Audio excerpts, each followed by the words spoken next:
Today's Tri-State PGA Junior Golf Minute is being presented by Isley's.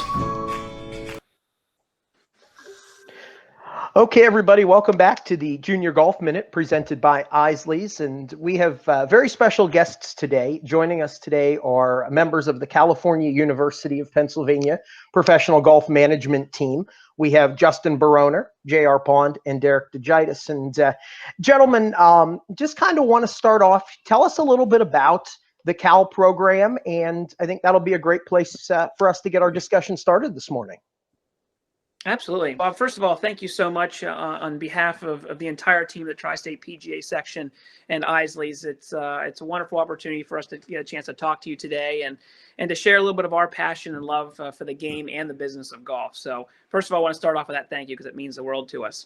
And obviously a lot of our viewers are students that participate in the junior golf events. And as we kind of start our conversation here, I always like to say that it's near and dear to my heart as an organization that I ran the junior golf events. At the time, it was the Kings Family Junior Tour and then transitioned into the Isley's Tour. Did it for about 10 years, near and dear to my heart, but two little ones at home, one and a 3-year-old obviously changed things a little bit, and I've had to kind of take a back seat, but I still keep in close ties with the junior golf events, and I think it's just a wonderful thing that you guys do. So like everybody, we're looking forward to a great summer here, 2020. So I guess we'll kind of get things started a little bit from, you said about the academic side of things. What really comes down to the foundation, which is a passion for the golf industry. And really, even before that, a passion for the game itself. And I can speak for Derek and JR and myself. We all played a lot of junior golf. We fell in love with the sport very early on. And when our guidance counselors and our parents and our teachers came to us and said, hey, what is your passion? What do you really love to do? And I think for all three of us went through PGM programs. We all said we loved golf. We loved everything about it. Can I play golf and hit balls before school? Could I do it after school? I think we did all those things. I always tell people that I learned how to hone my game by trying to hit apples off of apple trees in my parents' backyard. So that came up a lot when I started having conversations, once again, with the advisors I had going up through my development, which led me to pursue a career in the golf industry. And I did that by researching different colleges that had programs called professional golf management.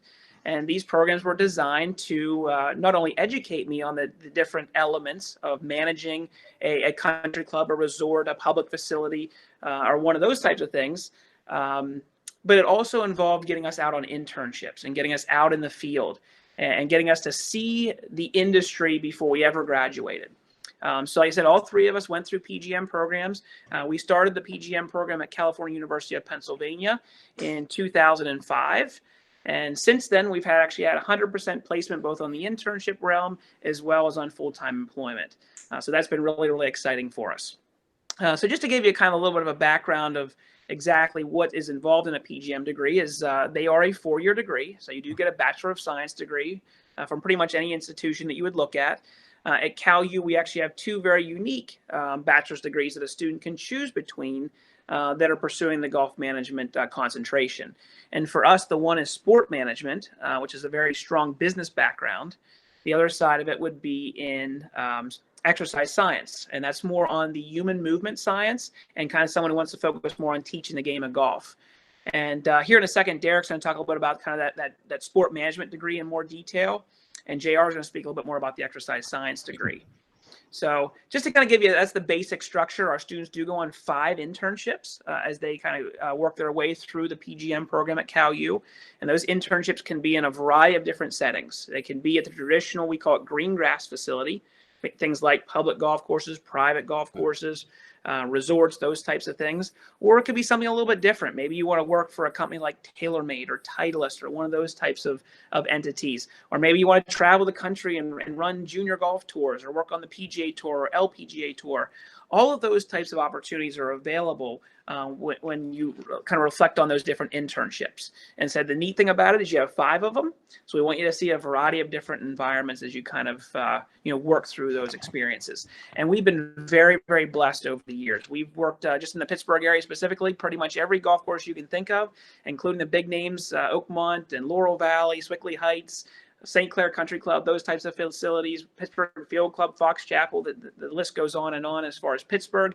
But our reach does go across the country and around the world. Everything from just, if you look in the last few years, facilities like Bandon Dunes, Pebble Beach, Congressional Country Club. We have a strong relationship with Augusta National and the Masters. So we actually send students down to help run multiple components of the Masters events, including both the merchandising and in guest service.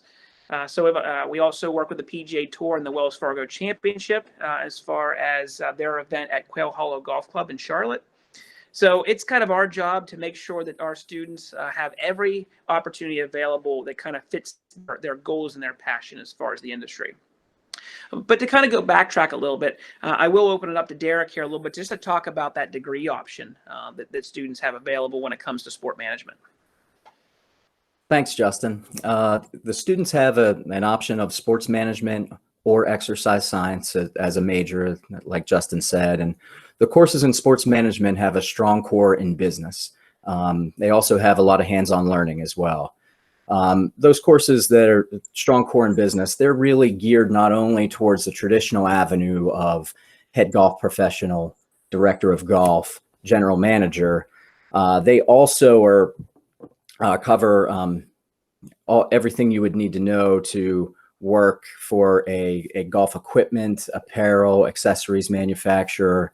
Also how to teach, also how to run an effective tournament operations program, which the Tri-State section knows a lot about, and also how to run a teaching facility or golf school.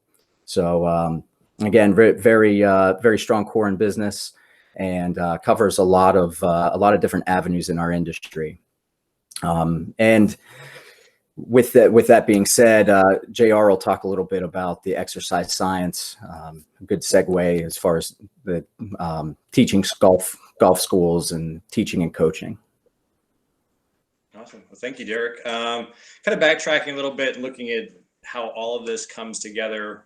Justin started off by saying that we all played a lot of junior golf. The passion for golf is what kind of stemmed this desire to pursue a career in the golf industry. With us, we still carry that passion. I mean, we're supporters of the Isley's Junior Golf Tour. We are supporters of Northern Ohio's Junior Golf Tour. We have partnered with US Kids. So all of the kids that go through the program actually go through US Kids certification now. This year, we're starting a partnership with Op36, actually using the Op36 model to help with our player development, to help our players improve their playing ability and get them through the playing ability test for the PGA, and help them to continue to work on their games.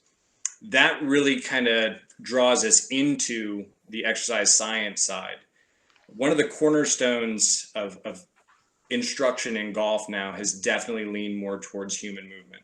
We want to be able to do physical assessments and understand if there's mobility issues, muscle imbalances, flexibility issues, understanding better if somebody's got a shortfall that's going to prevent them from being able to do a movement that we're asking them to do in the golf swing. So we really start to branch into that side of it with the exercise science major with the PGM concentration. It's really exciting stuff for me. My master's is in exercise science, so there's definitely a little bit of a interest there. So call it a little bit greedy, if you will, but it has. Exercise science and human movement have definitely become a cornerstone of the instruction side of golf. And we've found some really cool ways to implement that in the classroom for the students to experience it and see if that's an avenue that they've got an interest in.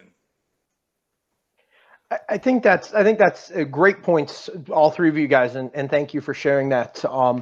One of the things that I kind of want to move into a little bit, I have a couple thoughts, but the first one I kind of want to start with is talk a little bit about the facilities, and I think it probably will talk a lot about with the exercise science and the movement, some of the software and some of the things that you have at your disposal to help the kids learn and grow. Oh, goodness, Justin, do you want me to jump in here? You got it, buddy. Some of this stuff is hiding in my basement right now because it's like, do we really want to leave TrackMan just sitting in an unused office space? It's that easy to pick up and walk away with. Like, oh, I don't know if I like that. But TrackMan 4, Flight Scope, Tour XI, K-Vest, so we can do we can do 3D modeling. Balance Lab from Science in Motion, so we can actually see pressure traces. We can see how somebody's using the ground to power the golf swing. Sam Putt Lab, so we can get a visual representation of how the putter's moving through time and space. We can use it both for putter fitting and to tighten down the screws a little bit on the putter mechanics. TrackMan 4 we can use both for club and ball data and also as a simulator. We've got an About Golf simulator, so even when the flurries start flying and the golf really isn't conducive in the Pittsburgh market, we've got ways that these kids can continue to work on their games, can play golf in an inside environment and keep tightening the screws down. So when we can play, or when the golf teams are getting ready to travel in the spring and they're coming off the winter months, they're still in prime condition to tee it up and compete in tournaments. And I think, JR, you brought up a great point there as far as our golf teams, because the kind of the neat marriage that we have at Cal U is that our NCAA Division II men's and women's golf team is kind of it's a part of who we are as far as golf at Cal U. So we have the academic side as far as professional golf management, but we also have our NCAA Division II teams. And the nice thing is that we're all in the same office. We work together on a variety of different programming that enhances both the golf team side as well as the academic side. And the students, in many cases, are both in the program as far as academics and on the varsity team. So we do make sure our students have the opportunity to try out. If they don't get directly recruited, we have a tryout every fall where students at any point, it could be their freshman year, sophomore year, junior year, or so forth, can actually earn a spot onto one of those teams. And then we actually have a secondary level of competition, which is our club team, and they actually travel to a lot of different, traditionally Division III-like competitions. So in the area, W&J and Allegheny, Westminster, those types of things, and they play in those golf tournaments. So we actually have really 3 traveling squads, if you want to kind of look at it that way. One on our men's side, Division II, men's side, Division II, and then our club team. And that indoor facility is really shared by all of us. So all the things that JR is talking about. We also have 6 hitting bays that are just as far as, hitting into nets as far as the winter time. But once again, you're taking that technology, 3D, 2D, maybe it's our Flight Scope, and utilizing it in some of those nets to really hone down club fitting or swing mechanics, whatever it might be. We also have a 1,200 square foot putting green with a chipping area around it. So a lot of times you'll see our students in there late in the evening hitting flop shots and all kind of crazy stuff. So it's a really neat environment. And our students do have access to the indoor facility, Bob, from 7 o'clock in the morning to 11 o'clock at night, 7 days a week. So it gets a lot of use, especially in the evenings. It's a great place for our students to hang out, get to know one another, really enjoy kind of that collegial environment. But once again, doing it around golf. And we're really blessed to have that on campus. And our students really almost, I'd say the entire time from that 7 to 11 o'clock, they're in there. Between classes, in the evening, having dinner in there, whatever it might be, it's a neat environment. That's perfect, and that kind of leads into my next thought. And one of the things that we know in being around the program and talking a little bit more with you guys, talk a little bit about the Student Society and the role that they have not only in the PGM program but the university as a whole. Great question. You want to share? I can jump in here if you'd like a little bit of input on it, but you got it. This is your forte. Our PGM Student Society is kind of designed to act like our own little version of the PGA. So when we look at the hierarchy, when we look at the board of directors and the president, vice president, and everybody that serves on the board at the section level, at the national level, this is like our way of introducing students to that type of role, that type of environment, where they're able to make their own decisions. They're voting on things. They've got obviously your typical roles: president, vice president, treasurer. We also have our own merchandiser that goes through and they decide on some shirts and things like that to bring in for the students.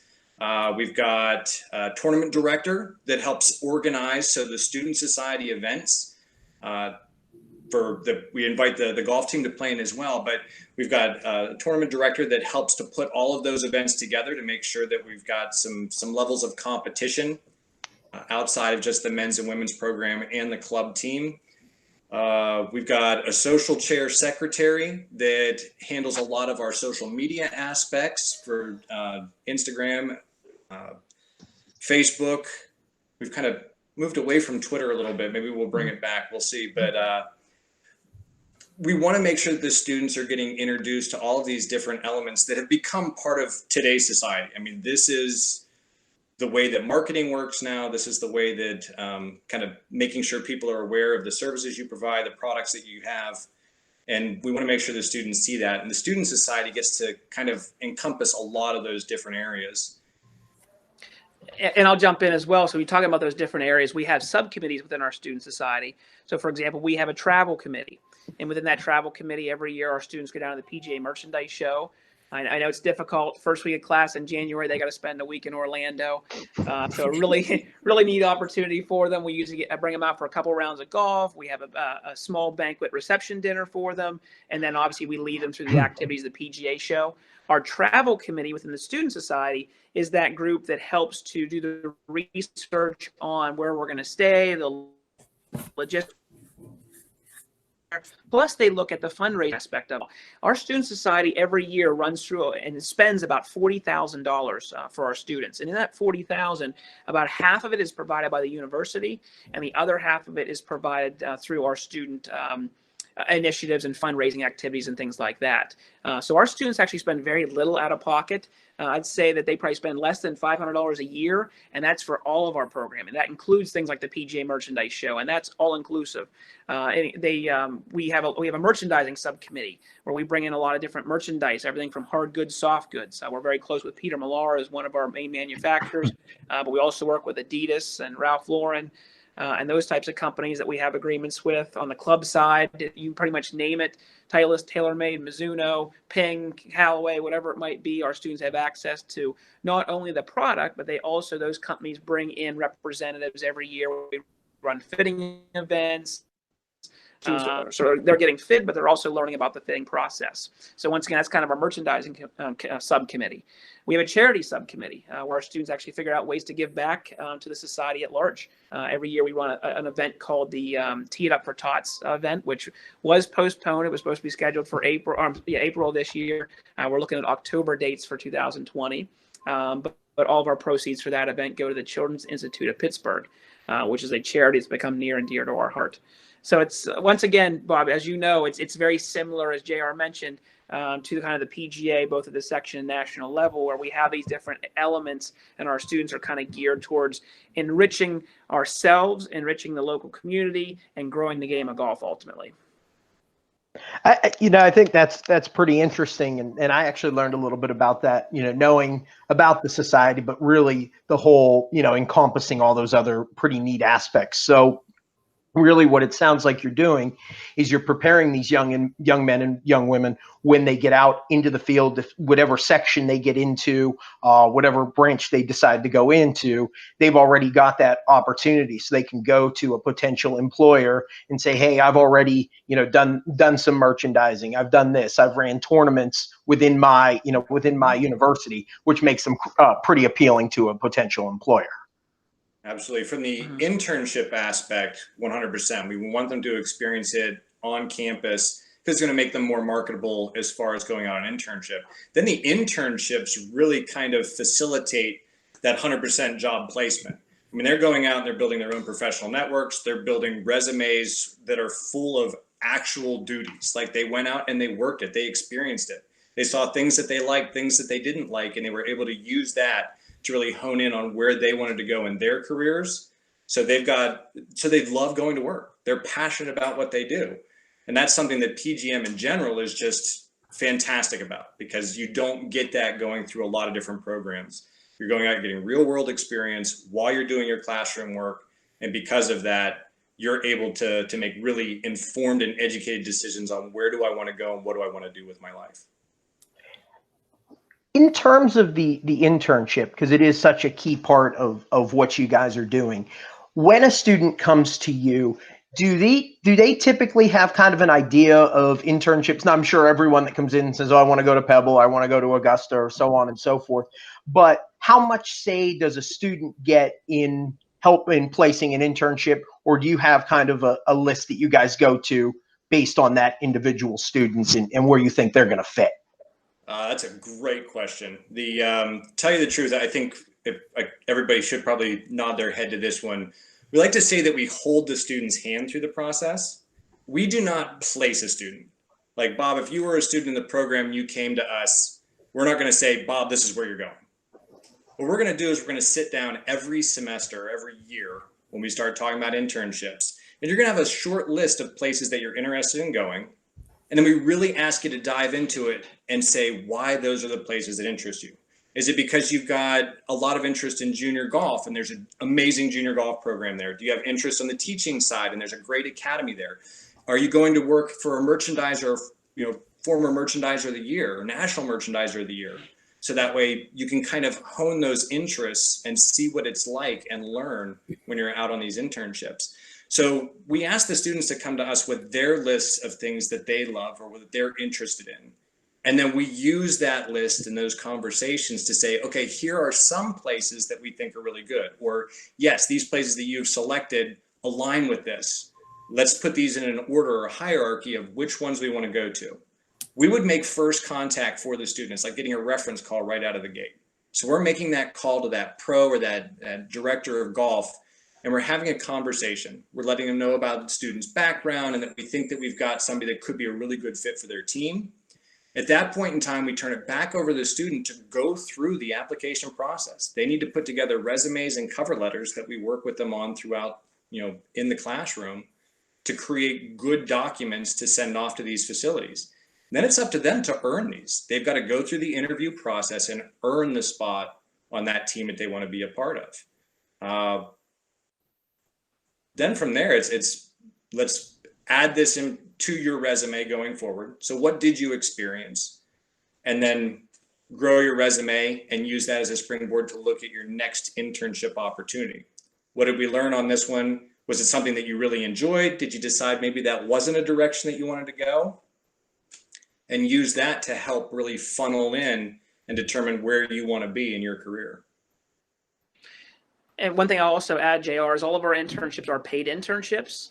So this is something that when it comes to our students, they don't have to feel that financial burden of the internship experience specifically. And so when our students go, and I always use the greatest example of this is a few years back, a student of ours went to the Kingdom of Bhutan in the Himalayan mountains, which I always say is about as far away they could get from us. Because it was halfway around the world and then about as vertical as you can get up in the Himalayas. So the student was, just to kind of summarize that real quickly, the student partnered with one of the editors of the Golf magazine. And at that time, they were growing the game of golf around the world. And by connecting with this editor from Golf magazine is what kind of spearheaded the opportunity in Bhutan. So really neat experience, but from a financial perspective, we ran an entire budget with that student, and we found out that all the expenses were going to be covered when he landed in Bhutan, room, board, all that type of stuff that needed to do. The problem was we had about a $2,500 round trip airline ticket from Pittsburgh International Airport to Bhutan. We went to actually the president of the university and we secured a $2,500 scholarship for that student to get that student what we call break even. And that's we always go the worst case scenario from a financial perspective. We want to make sure that they make enough money on their internship to get out to the site, live, eat, work, do all the stuff they have to do. If they get back to campus and they break even, we consider that the worst case from a financial perspective. The reality is, as a result of a lot of the compensations, the gratuity, and a lot of our facilities provide housing when you get out to those sites.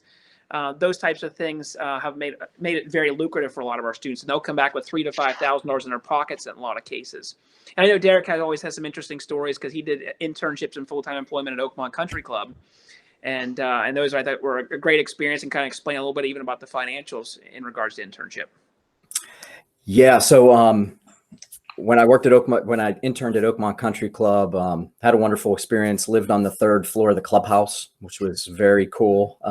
Very noisy on Saturday nights with all the weddings happening, but just a really cool experience to be woken up by the mowers mowing the 18th green.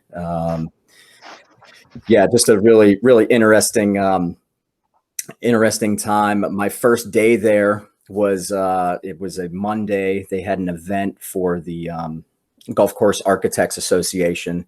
So had the opportunity to meet Jack Nicklaus, Arnold Palmer, Pete Dye, just like it was like one of the coolest days that that I've been there, that I had working, something I'll never forget. So yeah, just a very interesting opportunity. And the people that go through there, the membership, the members that you meet, that are very unassuming, but then you read about them, on the internet or in a business publication, and you're like, wow, I never knew that this person, did this or that. So very, very, very interesting. That's awesome. And I'm sure you guys, have stories upon stories of the different internships and the different places that kids go, and some of the really cool stories, some of the unique stories. I know one of your young ladies, Lindsay, tells the story of Indiana Country Club, and just the wildlife and things that she experienced out there. So kind of the good, the bad, and as much as I hate to say it, the ugly. The internship really shows them exactly what the golf industry truly is. Guys, just in closing, the last thing I kind of want to touch on a little bit, and this comes from my college admissions background, talk a little bit about the person or the student that fits best at Cal. And what I'm looking for here is, yes, certainly SAT scores, all that stuff, but who is the student that's really going to thrive in this program? Absolutely. It's a great question. Because that's something we spend a lot of time on, because the student that's going to thrive in our program is going to be passionate about the program. They're going to help enrich the entire experience for all the students, and that's something that's absolutely critical to us. So I think really what it comes down to, I'll bring this point up again because I think it's really a cornerstone of everything that we do, is someone, first of all, who has a lot of passion, a lot of drive, and really values helping other people. I always use a term in the golf industry in general called creating a servant's heart. And that's the idea that you get a lot of motivation by seeing a smile in somebody else's face. And that to me, that is kind of the cornerstone of what makes a great golf professional. So if somebody has those traits, they love to help somebody, and they have a passion for the golf industry, that is our shining star on the top of the tree, if I may say. That's that student that they tend to come in from day one. They try to figure out how they can get involved in the program. They look at this as, I always say, a 12-month-a-year program, in the aspect of how do I be involved in the golf industry throughout the entire year. And that's something we work very hard to make sure that students really don't kind of ever separate from us, that we have this idea that we're all working together as a family as they go through. So I think at the end of the day, it's somebody that has the passion for the golf industry and truly believes to their core that putting a smile on someone's face is absolutely critical. So I think those are the probably the two biggest things. And then as a secondary, as far as the students looking to us, it's someone that is looking for a lot of value when it comes to pursuing a college degree. We think that CalU does provide an amazing value in the aspect that our tuition rate is just over $8,000 per year. With a total room and board of about $12,000, that puts to our student, before any grants, aid, scholarships, whatever, at about $20,000 per year. So I think we provide an incredible value for students. And once again, we make sure that we have world-class opportunities so that they can go anywhere that they dream of. And that's really the faculty's responsibility to make sure we open up every door that we can think of. I can speak to the three of us. We had conversations with Old Head and St. Andrews this past year at the PGA show as far as securing internships on more of an international basis for our students. So we always look at the students that they can dream big, a ton of passion. They love to service other people in the aspect of that servant's heart concept. That's our ideal student, Bob. Excellent. In closing, anything else anybody wants to add, or anything you think that the students need to know in addition to what we talked about? Probably just as far as if a student is interested, reach out to one of the three of us. That's probably the way to start the process. A lot of students, they'll reach out to the university or go to the general calu.edu website.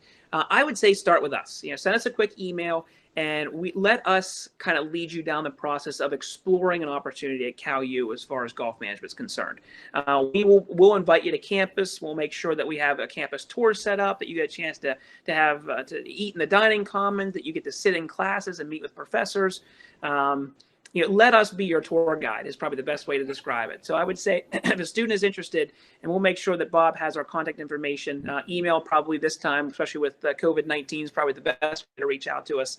But we'll make sure we post our email addresses on there, and all you have to do is send us a quick email and let us kind of run with it a little bit as far as making an experience where you feel educated and informed.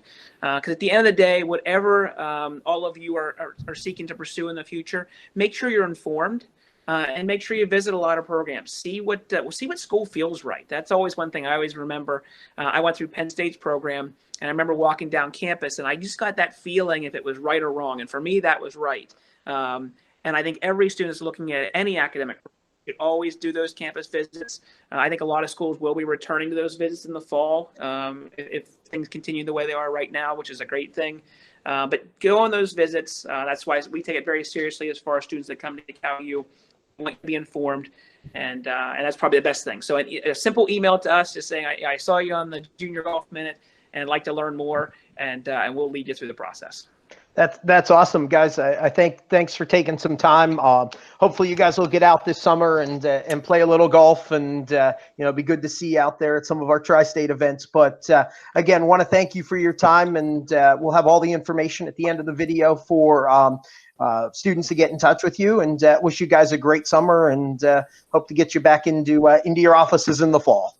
Hopefully we get you out on the golf course with the juniors soon, and thank you very much for inviting us to be in the Junior Golf Minute. You got it. Thanks, guys. Bob. Appreciate it. All right.